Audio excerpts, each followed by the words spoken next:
បាទបងប្អូនទាំងអស់គ្នារដងក្លឹបតែឃើញខ្ញុំហ្វីលេត្រីបាទលើកនេះដូរអារម្មណ៍ម្ដងបាទនៅបងប្អូនបុកក្តាមសេះនិងក្តាមស្រែម្ដងបាទដោយសារតែភ្ញៀវពិសេសកិត្តកំងយកទៅកម្មវិធីបាទខ្ញុំរៀបចំជាបុកក្តាមជូនបាទបងប្អូន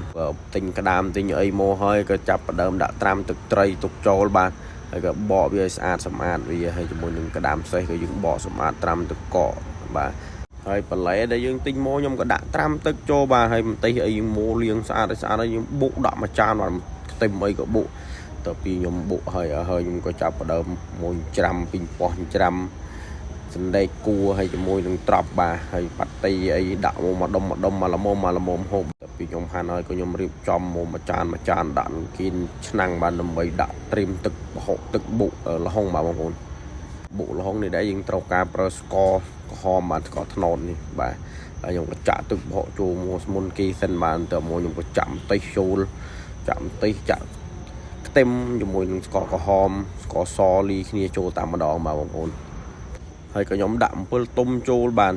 ហើយយើងច្បល់ឲ្យចូលគ្នាចេញរសជាតិជូរអែមមកល្មមមកបាទហើយយើងកូរគ្រឿងដែលយើងដាក់ឲ្យលលាយមកបាទកូរឲ្យលលាយហើយ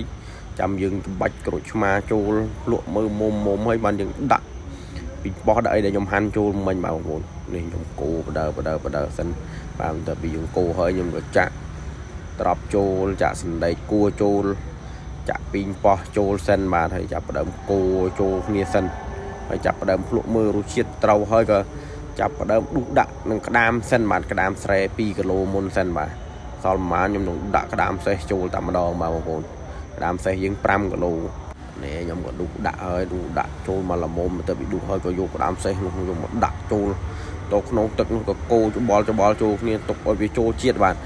បុកក្តាមសេះនេះបើយើងបុកទុកវាឲ្យយូរបាទទុកវាឲ្យយូរប្រហែលជា1ម៉ោងកន្លះម៉ោងឲ្យវាចូលជាតិឆ្ងាញ់បាទហើយក៏អរគុណមែនទែនភ្ញៀវពិសេសបាទអរគុណបាទបងប្អូនទាំងអស់គ្នា